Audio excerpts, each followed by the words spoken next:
Powered by Crew Unlimited, Blue Oceans Yachting has anchored the industry since 1982. We charter exceptional experiences across the globe. From navigating brokerage to sourcing ship-shape crew members. See the full scope of our services and answers to our most frequently asked questions at blueoceansyachting.com. Elle, wow, I'm in Mexico. Oh, no, welcome. It's lovely to have you here. Oh, it's so good to be here. Thank you for joining Yachting USA. What a pleasure. Thank you. This conversation is certainly going to be one of the most, if not the most unique conversations I think we've done on Yachting USA. And it's, well, it'll have to speak for itself. I'm just thrilled to introduce you. Thank you. Lovely young lady from South Africa, actually from Rhodesia, Zimbabwe, South Africa. Yeah. Your professional career before yachting brought you to London and Dublin. Tell us a little bit about how you got started as a young lady before you moved into yachting. Okay, so when I finished school, I studied advertising and PR in Durban, South Africa. I then moved across to London when I was 19 and landed my first job for like one of the best PR agencies on Oxford Street called Starfish Communications. So I worked in music PR predominantly. We did the Brit Awards and managed artists and that sort of thing. I then moved on to Dublin. I lived in Dublin for 8 years, also working for ad agencies and PR agencies, also specializing predominantly in music and the festival event scene. And then it was my 31st birthday, and I wanted to go to Ibiza. For my birthday, I was invited by DJ Duo Goldfish from South Africa. They said they had a residency and they invited me over. So a friend flew in from London, I flew in from Dublin. We started in Mallorca for a week and then went across to Ibiza. And at the time, while we were in Ibiza on second to last night, we were in the port for the Pasha closing party, street party. And we were having a couple of drinks and tequilas, as you do. And a group walked up to us and said, would you like to come party with us? So we said, sure, thinking was just down the road, like further down at in the street festival. Well, it turns out it was on a yacht, on a super yacht. And funnily enough, that afternoon, before we had gone to the bar, we were walking up and down the port in Ibiza, just admiring these yachts. I had never been on a super yacht. I didn't know anything about the super yacht industry. I knew about boats, but like this was the first. I've been living in Dublin and London for a decade, so we didn't have super yachts there. And I just thought, oh, this is absolutely, what a laugh, like so glamorous. And there was this particular boat that I pointed out. It had a black hull and it was just, it stood out from the other white boats. And I was like, if I had a boat, that's the boat I would pick. True's God. That's the boat that we went on. So the group that invited, the universe. Skilled at manifesting. And they invited us to party with them. As I said, we thought it was just like a street party down the road to join their group. And we started like walking up the passerelle of the boat that I had pointed out. And I was like, no way. Anyway, had an amazing party that night on the boat, drinking Dom Perignon showers in the jacuzzi, just the most like fabulous time. And I remember it was about 2 o'clock in the morning and I could hear our ferry coming in, the siren of the ferry like arriving in port. And I said to them, oh, we've got to go. My friend and I are getting the ferry back to Mallorca. And the captain sort of turned and said, well, just come back with us. I was like, okay, we can do that.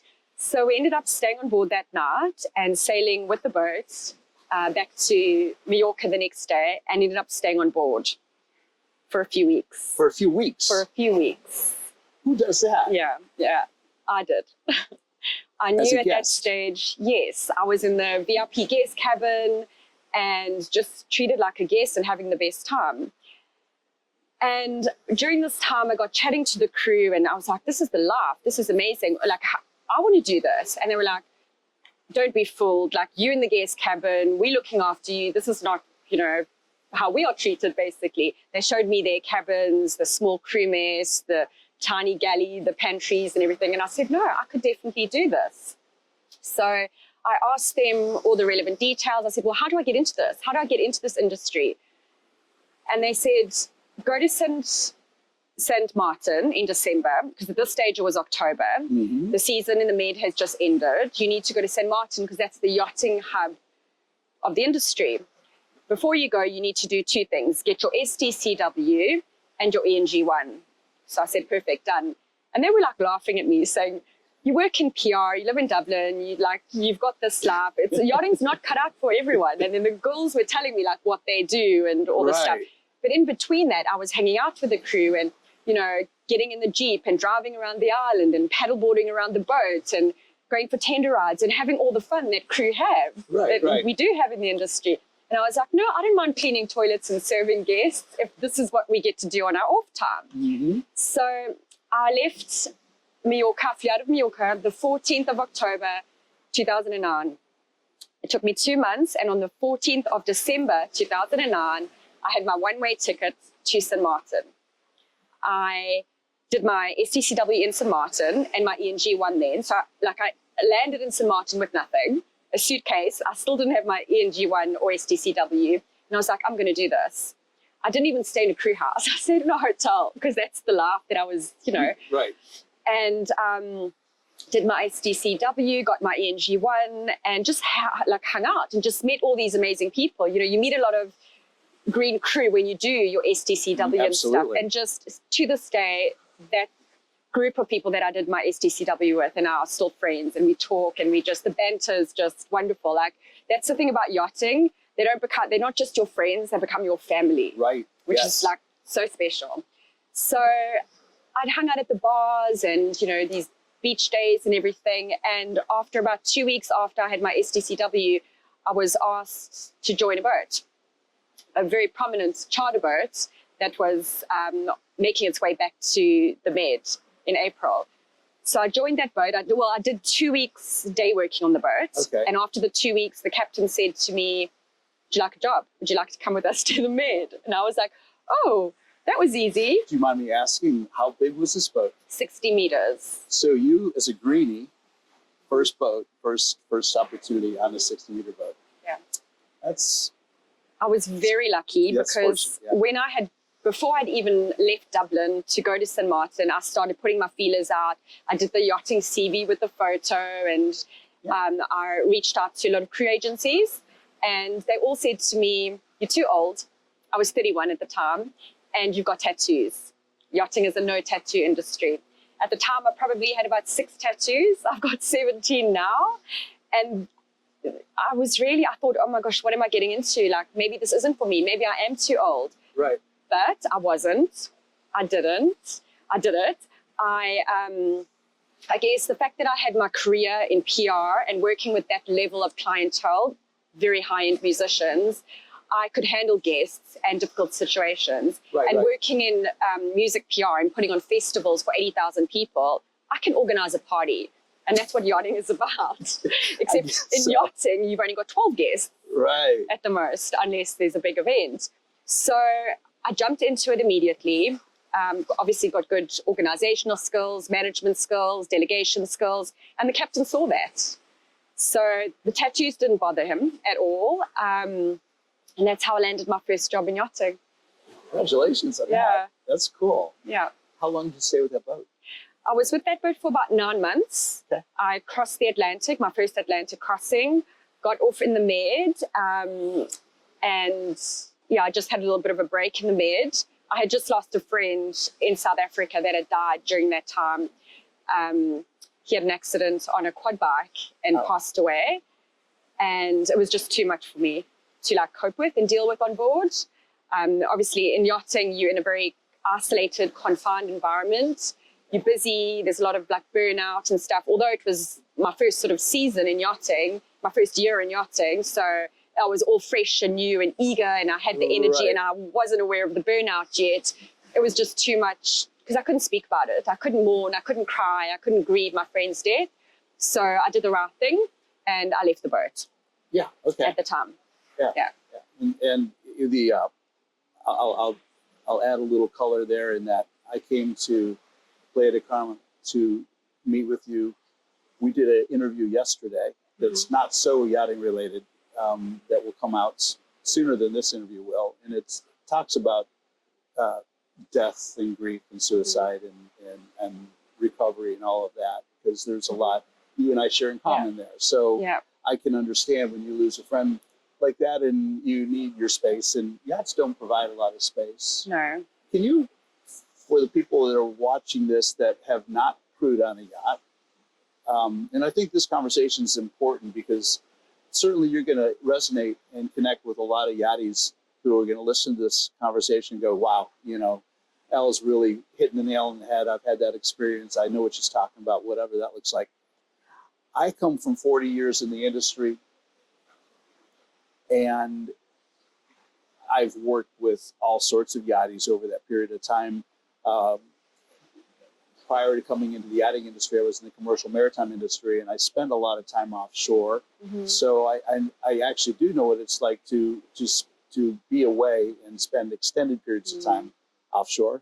But in the yacht industry, very few people really understand these boats and what crew are, you know, the foundation, what they work with. What are these conditions like? So you go to a boat show, and if you're lucky, you get to come on board a boat and you get shown the guest cabins and the owner's staterooms and the main salon and the sky lounges and maybe the galley and the tender garage spaces. And it's a gorgeous, you know, rarely do you go down that staircase, the ladderway into the crew accommodations. And in my period of working in yacht management, I have been able to, and I made a point of actually walking down to the crew accommodations and talking to crew to really understand what was going on culturally on that boat, to give them an ear as the yacht manager. But tell the rest of us, what is the environment you're working in typically? Long days, long hours. On a busy charter boat, you're looking at, well, the boats I worked on at least 20-hour days, 18, 20-hour days. You're running on adrenaline and empty and Red Bull to keep going. Your guests and owners are often very difficult. They expect the best. Obviously, they're on a super yacht. They're paying for their privacy and the best service. So you've got to be impeccable with everything. Sleep is hard. You don't get much sleep in yachting. Even on your days off, in between charters, you're turning the boat around. A lot of like owners and guests don't see that. Right. They think, oh, you know, they think they get off the boat and then we just enjoy the boat. We don't. We've got to turn it around quickly. And I've had charters where we've had less than 24 hours turnaround. And on a 70-meter boat, that's tough. Granted, I would have 6 stewardesses on my team, but it's still, there's a lot to do in that short space of time. You've got to get provisions. If you're in the Caribbean, you're usually at anchor. You've got to get provisions in by tender and stuff. And then we do these like provision trains through the boats to unpack. So it's hard graft. It's long hours. What are your sleeping accommodations like? Tiny. Our cabins are probably about 2 by 2 square meters, usually with 2 bunk beds in each cabin and a shared bathroom. I was lucky enough when I moved up to chief stew and interior manager as an HOD, I had my own cabin. So the captain would have his own cabin, usually with a double bed. First officer has his own, chief engineer has his own, usually with double beds. As a chief stew or interior manager, I had my own, but I didn't have a double bed. I had bunk beds, but I had my own space. So that was lovely. Yeah. But the other crew don't. You're literally living on top of each other. There's constant alarms going off and sounds buzzing, and people leave their radios on in the cabin. There's lights, you know, it's a struggle. I was in a conversation with a friend in the industry, and he said something that has always resonated with me. There is no second shift in yachting. There is no, and it's a 24/7 program. You're flying your G5 and a long day, your transatlantic or whatever, and you land the aircraft and you pull into the hangar. Pilot shuts things down. They tidy up the interior and they walk off the airplane and they're done. Yachts are not that way. You are 24/7, 7 days a week. Absolutely. You don't switch off. And even on your days off, if in between charters you might be lucky enough to get a weekend off, you still on call. You know, there's still, Right. if provisions arrive on a weekend, then the crew will be called back to the boat to like help with provisions. And in yachting, there's always somebody on watch, doing a watch day. On the bigger boats, you'll have an interior person, a deck person, and an engineer. So luckily there'll be 3 of you. But even, you know, on a period, if you're on the watch schedule and there's a weekend free, but you want a weekend watch or a Saturday's watch, tough luck. So you lose your 1 day off in 6 months sort of thing. So it's hard, it's tough. You're isolated Yes. from the world at best. People, you know, see or watch below deck and see all these beautiful Instagram pictures of where we go. But those beautiful pictures of us swimming in turquoise water, that's 2 minutes of stolen time in between charters when the captain's like, we've got 10 minutes. And then you'll jump in the ocean, take a quick photo. And so we are lucky enough to go to these beautiful destinations that billionaires go to, that people honeymoon to once in a lifetime. We get to see that, but in very short snippets. Right. Snapshots, little snippets. Snapshots, exactly. Yeah. Yeah. And then also in yachting, some boats, not all of them, will literally turn off the Wi-Fi and disconnect you from the world. Or if the guests are on, they'll turn down the crew Wi-Fi so the guests have better bandwidth. And which means you're disconnected from your family, friends. There's no phone calls. So let me explore that with you if I might. Mm-hmm. Because when I was working offshore, it was before the days of cell phones and Wi-Fi didn't exist. And we would typically meet at the flagpole of the business we were working for. I was a commercial diver. And we would take a crew boat out to our work site. For me, it was these lay barges, these large barges that were laying pipelines in the Gulf of Mexico. And we were minimum 2 weeks, but in the diving department that I was in, you typically stay out for the whole job. And then you have the option, particularly if the dive master liked you, the dive supervisor to like the team you put together, you'd stay for the next job. So there were times that I would be offshore for 10 or 12 weeks at a time. Now I look at what happens with people, with crew, and they're connected back home 24/7 with cell service and Wi-Fi service, and all the issues and problems that are on the beach follow you onto the boat. And I hear captains talking about crew with their cell phones tucked around the corner, you know, checking their Instagram or checking their messages. Which is more healthy, being disconnected and focused on the job at hand, or staying connected to your loved ones and having to deal with the occasional, I don't want to demean it by saying distraction, but something happens that normally on the beach you'd be all over, but when you're 1,000, 2,000 miles away, all you can do is monitor to pay attention to it. Yeah, well, I think it's all about balance. I think I've been on boats where the chief engineer has been a bully, and he's literally turned off crew Wi-Fi completely. If he doesn't, and then he asked us for our IP addresses, for our laptops and our phones, and then certain crew would be turned off. Not because they committed a crime or did anything or posted anything or anything, but just he was having a bad day and he would do this. He was a bully. So in my own department in interior, I allowed the girls their phones after hours, and I think that's important for every boat, because when you clock off, I'm talking off charter now, you generally work 8 till 5, and then your time is free from 5 o'clock onwards. Dinner's usually served in the crew mess at 5 or 6, and then after that you can do whatever you want, unless you're on watch. You can't leave the boat. Right. So for me, whatever the crew do after work hours at 5 p.m. off charter is their prerogative. If they want to go out and party ashore, let them. If they want to sit on their phone in the crew mess, let them. But not while they're on duty working, because we've got a job to do and we need to get it done. On charter, I don't like phones at all, because I think it's very unprofessional, and it would be detrimental if a guest or an owner, you know, happen to pop into the pantry, which they do, or the galley, or have a little walk around and see a stewardess on her phone. I don't like that when I go to restaurants and I see them. I'm with you.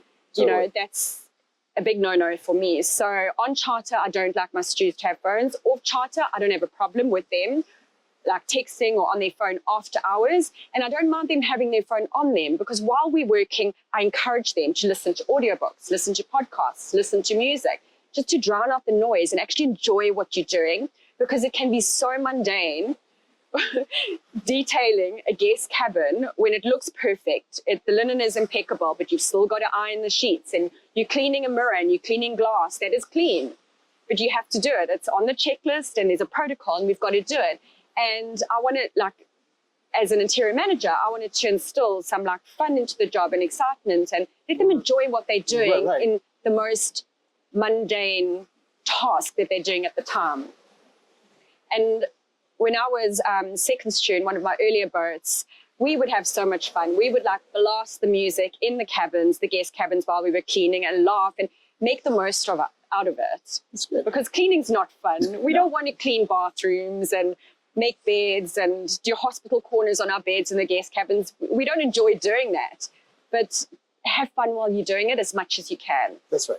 And that's one thing I love about yachting, is the banter, the crew banter, the sarcasm, the wit, and there was a saying in yachting, at the start of charter season, we're all best friends. Right. By the end of charter season, we're all killing each other. So the relationships that crew maintain with each other on board, and how that affects your job. I'm reaching back into my yacht management experiences and conversations I've had with crew, and certainly the occasional issue comes up, and you've got, well, you mentioned an engineer bullying. Sometimes, it would be a chief stew bullying a junior stew, or, whatever that looks like. And sometimes I think there's just cultural. I mean, think about it. You're combining young people from all over the world, every culture, probably every religion. Some of them are the first time this young man or young woman has really been away from home, or, and they're thrown into even a large yacht. When you're out in the ocean, when you're on board for a period of time, it becomes a small place. Yeah. Hard to imagine, but it really does. So I always kind of joke, it's like, what could possibly go wrong? You've got these, everybody has personalities and traits and idiosyncrasies. And so that alone has to be a life skill that has to be really honed and developed as a crew. Yeah. I mean, generally the personality or the character profile of yachties, they're generally free spirits. They love to travel. They don't want to settle down. They're not into the white picket fences, the corporate offices. It's a different character of person. That's right. And yachting definitely builds your resilience as a person, your character. It toughens you up. It does. And you do get all these crew and all these cultures thrown in to the mix. Yeah. And we're forced to be friends with people that we might not be friends with or choose to be friends with. So it's very important during the hiring process for the captain or the chief stew for her department or the engineer for his department to find the mix of personality that would gel with each other. Obviously, we don't want 20 alpha males working on deck. No. There's got to be a mix. Yeah. So this is a perfect, can I shamelessly plug something that you wrote recently? Please do. I actually put a post out about this a couple of weeks ago, and I got mixed reviews. Yeah. I got a lot of people go, oh man, I got to read this. And I got a couple of people that I know in the industry that are like, oh, Rick, no, don't, that's not malign this amazing industry will work for, It's like, no, we're not. You wrote a book, Screw the Crew? Yep. Yeah. So when I first saw this book come across, and it's your pseudonym, you wrote it under a different pen name. Yeah. I'm thinking, okay, this is going to be interesting, and it's certainly probably going to be great show prep for coming down to Mexico and having this conversation. Yeah. And it's a love letter to the industry. It is. You take every position on a large yacht, every single one, from captain all the way down to the greenest green stew.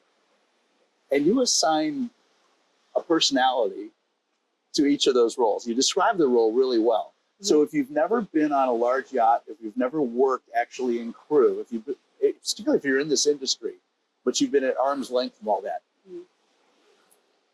get the book. It's great. Elle did an amazing job with wit and sarcasm and love and a great description. You went through every position. Yeah. And as I think you told me, there's individuals out there that would read this and go, oh, I think that could be me. Yeah, I did. A few of my past crew friends have read the book. Yeah. And gone, is that about me? Is that mine? And recognize their phrases, from captains to engineers to chefs, stewards, deckhand, every department. Right. Someone has come back thinking it's them. And I'm like, well, it's not one particular person. It's the personality of, say, the captain of the 6 boats that I've worked on. And I've taken their best parts and worst parts and put it all together and built this character in the book.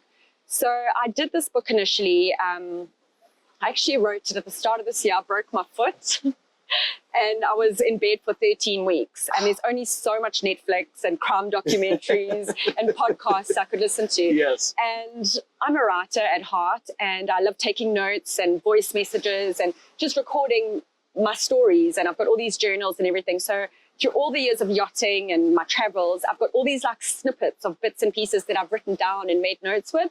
Yeah. And I had already started writing an erotic novel under the pen, this is why I gave myself a pen name, Ivy Eveline, and she's Elle's alter ego. Right, right. And I felt that stepping into Ivy's character, I could say things that I wouldn't normally say, that Elle would sugarcoat for the industry. But when I wrote the erotic novel, which I'm still editing, Dirty Little NDA, I could really step into that role and say things that need to be said, that the NDA can't stop me from saying. Right.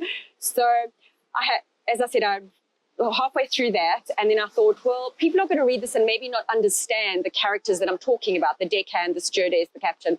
So I decided to write this one while I was in bed with a broken foot for 13 weeks, picking out all my notes and everything from the past and creating the prelude or appetizer to Dirty Little NDA.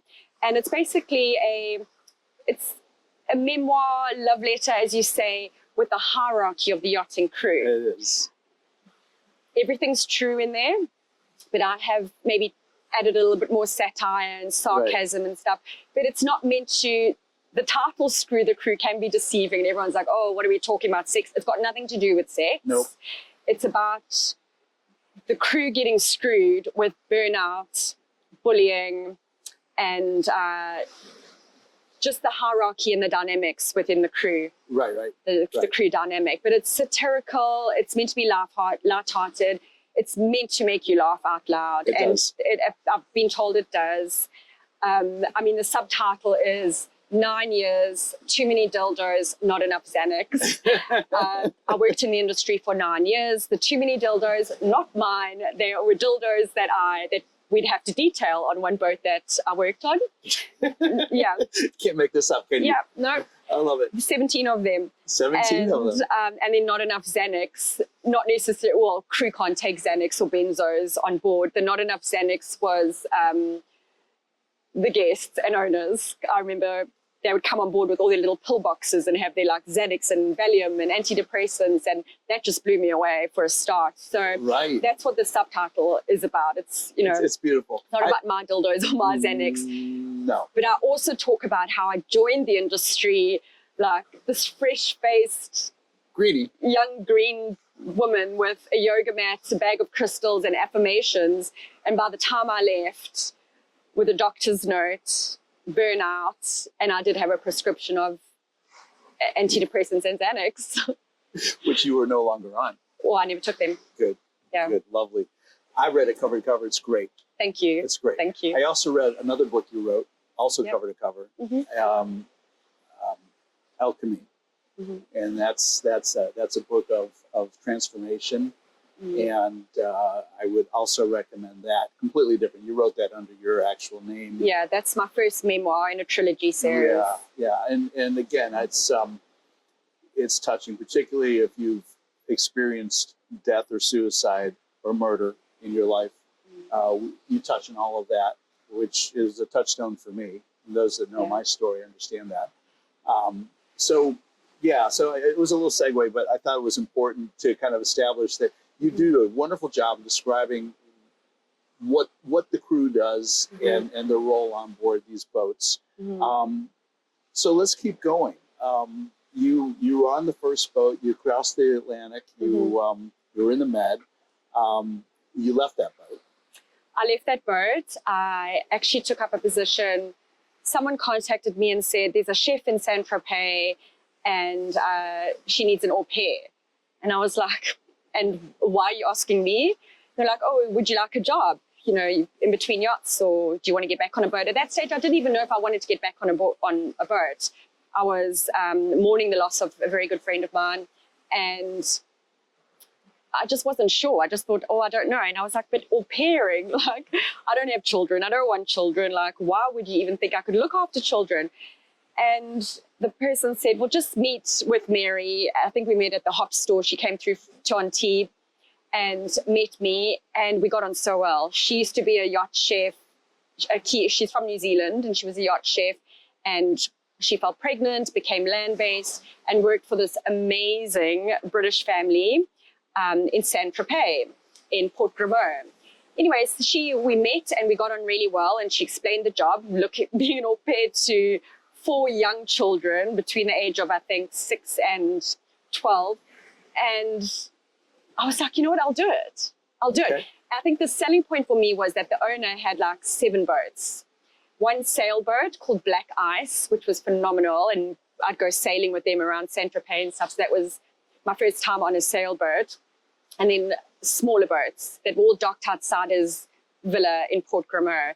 And she said to me, well, just come, give it a try and see how you get on. You'll have your own car, your own like villa at the back, and just see how you get on. I fell in love with the family. I never thought I liked kids until I met that family. They were absolutely, just loved them. And the family, of course, as an au pair, instead of a stewardess, they would take me everywhere. So I went to all these like fancy lunches in Saint-Tropez and down the coast and sailing on black ice on the waters and stuff. It was absolutely beautiful. I loved it. And then, so I was with them for 3 months, the end of that mid-season in Port Grimaud, Saint-Tropez. And they were leaving to drive or to go head back up to the UK. And they offered me a permanent job to be there, like live in permanent au pair in Somerset in the UK. Wow. And I didn't want to do that. I didn't want to go back to the UK. I love the ocean. I had spent a decade between London and Dublin, and I had a taste of the yacht life and being at sea and that life. And I regretfully declined. To this day, I'm still very good friends with them. I still FaceTime the kids. They're adults now, and it's beautiful to see them. But they offered me a job. And I remember when they left and drove off, we all cried our hearts out. It was beautiful. Yeah. Dare I say it was also an education for you? That was another help in your yachting career, in that you became, head of department and the purser and the yacht interior manager. That work that you did as the au pair and working with that family had to have been so insightful. Absolutely. And then also working very close with the chef in the villa, and just the whole setup was just absolutely beautiful. And then of course there were housekeepers so it was very similar to a yacht life, but ashore in their like mansion, in their villa. So that was amazing. And I had planned to spend a week in the house with before I can't even remember where I was going back to or what my plan was, maybe going back to Antibes. And during that time, I got a call from a captain on a boat that I had done like 2 days of day work in St. Martin before I joined the bigger boat. And he said, oh, there's a position, would you like to join as second stew? And I said, absolutely. So he flew me out. I joined the boat in Fort Lauderdale. I landed in Fort Lauderdale. The pilots picked me and the other crew up. We drove down to Key West and we joined the boat. We sailed across the Gulf of Mexico or Gulf of America, whatever you want to call it. And we landed in Isla Mujeres. Right up the coast here. And we were docked in Isla for 3 months. Wow. And that's actually a big part of my story, Dirty Little India. Okay. Because that's when Mexico stole my heart. Okay. So we were docked in the harbor, the yacht club in Isla, but we were incredibly busy. I was on Party Girl. So Party Girl is notoriously one of the busiest charter boats, but I can honestly say it's the best boat I've ever worked on. Yeah, you've mentioned that to me. I think that's really cool. The captain of that boat, the best captain I had in all 9 years of my career. The crew, I'm still very close with all the crew. Absolutely amazing. The owners saved my life at one point in time, which we'll probably get into. And it was just the best experience. And even the guests that came on, in fact, one of the charters that we had, we got so close with the guests. And in yachting, they tell you don't get close to the guests. You're not allowed to exchange numbers, phone numbers. Well, they did with all the crew. And the principal that came on board, Jason, his girlfriend at the time was this wonderful woman called Jess. Well, girl at the time, she was about probably 26. And her and I formed a bond. And I remember they dragged us out to Yacht Van Dyke for New Year's Eve that year, Wow, 2010. And they'd asked the captain if they can take the crew out. And the captain was like, absolutely not. Crew don't socialize with these. And they said, we insist. We're paying for the charter. We want the crew. We want these certain crew to come out. So bless him, he stayed on board to keep watch, which usually the captains don't do. And he let the crew go out. And I really formed a really good bond with Jess. And Jess actually moved to Isla Mujeres 2 years ago. And she's a Reiki teacher and yoga teacher. And we see each other regularly. She comes down to Playa or Tulum. I go up there. And even at one stage, I was living in Bali, Indonesia for 3 years. And Jess flew out there to meet me and have a little holiday. So I know what a relationship, captains tell you not to form a bond with your owners and your guests, but I'm still in touch with a few owners. Occasionally happens, doesn't it? And who have flown me into their villas. Since I've left their boats, they've flown me into their villas and parties and everything. And I've formed good relations. In fact, some owners, I get messages, boats in Mallorca, where's a good beach, where's a good bay, where's a good restaurant? And I'm like, well, Michael, can you not ask your new chiefs to do that? Right. So, yeah. You get resources. Yeah. That's interesting. That's interesting. Yeah. That's, because I remember you telling me about Isla Mujeres and Party Girl, and then you left Party Girl. Yeah. Couldn't have been easy. No, I didn't want to leave Party Girl. I actually left because the boat was going back to the Med for its first Med season that year. And I, as I said, I'd lived in Europe for 10 years. And then the season before that, I was in the Med and I'd done the land job looking after the kids. And I'd had a taste of the Caribbean and America, Fort Lauderdale, Miami, the East Coast. And I wasn't ready to go back to the Med. I hear you. I was like, my time in Europe's done. Like, I want to stay here. So I reluctantly left. I quit Party Girl. And I stayed in Fort Lauderdale for a bit. And then I went to Vancouver, visited my family that lived out there. And while I was in Vancouver, I got a call from a yachty guy that I had met. I'd actually met him in South Africa at my friend's wedding and didn't know him before that. And he said he was a yachty. And I was like, oh, I'm a yachty too. And before I knew it, we were both back in Fort Lauderdale. That's when I went back to Party Girl before I left. And his boat was docked next to mine. So I was like, oh, what a small world, South African, met you at my friend's wedding and your boat's docked next to mine. Anyway, while I was in Vancouver, Mark had called me or messaged me and he said, our chief stew has just been fired. Can you fly into St. Thomas for the end of this season? So it was summer in the Caribbean, which is incredibly hot. That's why all the boats go to the Med. That's right. For the Med summer. And, I'd been in Vancouver for a month that time, and although it was summer, it was freezing. And I was like, well, I'm not going to say no to a job on a yacht in St. Thomas and the Caribbean. I'll do it. So they flew me in, and I joined this boat. And this is a bigger boat. Yeah. Slightly bigger than Party Girl, but not one of the biggest ones. It was maybe 60 meters. Okay.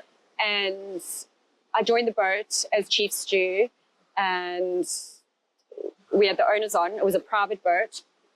with the owners on. They were absolutely lovely as well. Also, every time we were out doing the beach picnic and stuff, the owners' daughters, they were a bit younger, and they were like, "Oh, come sit with us, come play with us, and put your bikini on." And the captain would be like, "No, you can't do that." And then they would be like, "Oh, no, we want her to." Wow. So I was like roped into a lot of things by guests a rock and a hard place and there. owners, where I was being tugged, "No, you can't, because you've got an NDA and there's a contract and a C, and you can't do this." And then the owners are guests and like saying, "No, we want you to hang out with us." Wow. So I did. I've got some lovely photos of me sitting in the water on deck chairs with the owner and his daughters, and being part of. You have managed to immerse yourself in this beautiful luxury space during all of this. It's a great story. Yeah, I think, and it was the same for me in PR. Like, I've never been, even on this girl from Rhodesia, from Africa, landing my job in London, I've never been starstruck by people with money or celebrities. Like, it doesn't, I treat everyone, whether they're the street sweeper or my cleaner or a billionaire or a celebrity, the same. And I think the level of respect you give to people is the level of respect you receive. And with, and I think people saw that in me, is that I was never starstruck or scared. I had confidence because I'd worked in PR and accustomed to like working with this sort of clientele. And I could have a laugh with them as well without being like so scared and yes or no, sir. There's a time for that, obviously, but there's a time for also treating them as a human. A lot of yacht crew, I think, and I would tell my stews this, remember, these people that are coming on board are here for vacation. They're here to have a good time, to have a fun time. It doesn't have to be clinical and serious. They're not in corporate. They've left their corporate. They're now on holiday, having a vacation, letting their hair down. Show them a good time. Right. Same with me when I go to a nice resort or a restaurant. Yes, I want good service and I want things to get done, but a bit of banter is good, and a bit of, being treated like a human, and hey, how's your morning? Are you having a good day? Not just enjoy your coffee. Right. There you go, right. But as we talked before too, not necessarily a show them a good time like you see on Bravo's Below Deck occasionally. Yeah. Don't get me started with Bravo. Don't do it.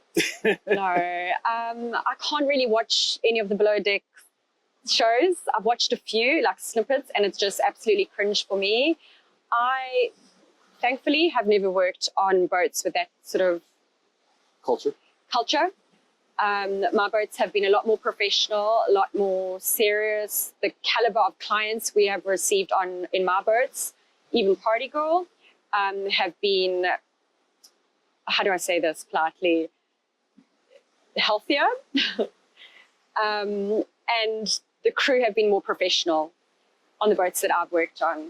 Like, we don't work with our hair down, and on one of the episodes I saw the chief stew handed the bottle of wine to the guest in their hand over the dinner table, and like, that would never happen. Our polos are tucked in, we look very smart, we're impeccable. And so Below Deck, for me, Below Deck is not the reflection of the yachting lifestyle I had. Right. The parties in between, absolutely. The crew do go crazy. They do binge drink. They do let their hair down in between charters. They have to. It's their escape. So they've got to decompress. They've got to decompress. Remember, in yachting, we can't take antidepressants, Valium, anything, which I don't condone. I'm completely anti-big pharma anyway. But we don't have time to go and do yoga when we've got guests on. We don't have time to meditate for 20 minutes. We don't have that time to decompress. So in between charters, when you've got a short stint, you do let your hair down. You do. So but that's part of the fun, part of the culture. Hey, I was doing that ashore when I worked in music. We're still human. Right. Yeah. We're not robotic. And I think a lot of industry people think, they expect you to be robotic and clinical and whatever. That would be unreasonable. Yeah. Right? You've got to let your hair down and have fun. But just don't bring that drama aboard. And unfortunately, there is the crossover. Things will happen ashore. The drama will happen ashore, and they'll bring that drama aboard. I mean, I've seen a couple on board one of my bigger boats. There was a couple, and another deckhand on the boat hooked up with her, the stew, and her bosun and the deckhand ended up having pulled out their Leathermans and had a fight That's not good. outside the bridge on the silk white carpets. Oh, There was blood, there were firings, and the carpets needed to be replaced. So this is what happens, and that's why I tried to adopt the mantra on my boats: don't screw the crew. right. Don't screw your own crew, screw other crew. Take it somewhere Keep it else. safe. Yeah, go do it on their boat. Right, But right. it happens, you can't, you're in close proximity to these hot guys. People in yachting are good looking generally. They're hired on looks. I don't know any other industry where there's a photo of you on your CV, on your resume. Right. It is superficial, Oh, but billionaires, celebrities, they want to be served by good looking people that are well kept and well presented. It's part of the industry. that's right. Right? So you're surrounded by alpha males, very good looking, beautiful girls that could be supermodels. You're surrounded by all this. And, think of a crew that are burnt out, that are tired, hormonal, Yeah. You in just close proximity all the time. It's inevitable to happen. stir the pot, that people, let the exactly, it's a chemical pressure reaction cooker, happens. Boom. dying to explode. Right. And so it's inevitable that crew hook up with each other Yeah. or form relations. So it's a hard one. It's not a hard rule that I implemented. But some boats do. There's a no couple Policy. policy. Right. And then if someone does form a relationship, they're told, well, if it ends, you both off the boat, or any problems, you both leave. So it's a risk you have to take That's right. if you announce to your captain. But this happens in ashore, in corporate as well. So It's human. it's human.